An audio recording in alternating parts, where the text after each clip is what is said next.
Grabe ang nangyari sa beauty queen na ito mga kababayan. Natanggalan siya ng corona matapos niyang tanggihan ang isang kontrata na nagsasabing pwedeng maging babae ang isang biological na lalaki. Ano nga ba ang nangyari sa kanya?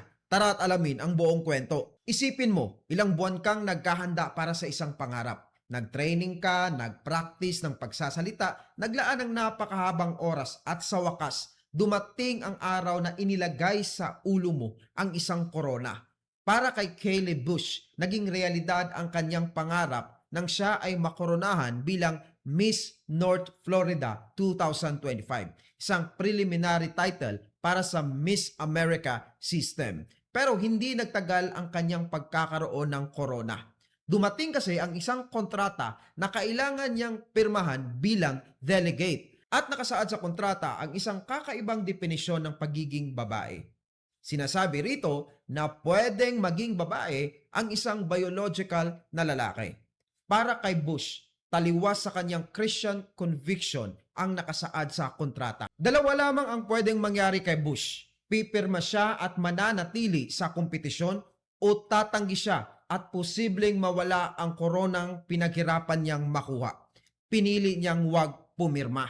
Sinabi ni Bush na hindi niya kayang isantabi ang kanyang paniniwala para lamang mapanatili ang isang titulo.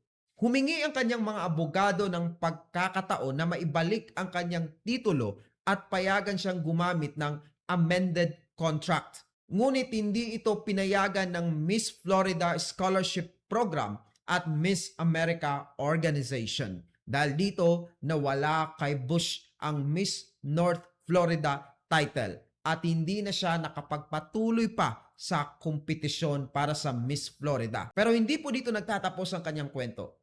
Dahil sa kanyang ipinakitang katapangan at pag-stand firm sa kanyang pananampalataya, kalaunan ay pinarangalan siya bilang 2025 Young Christian Woman of Distinction at kinoronahan bilang Miss She Leads America sa Museum of the Bible.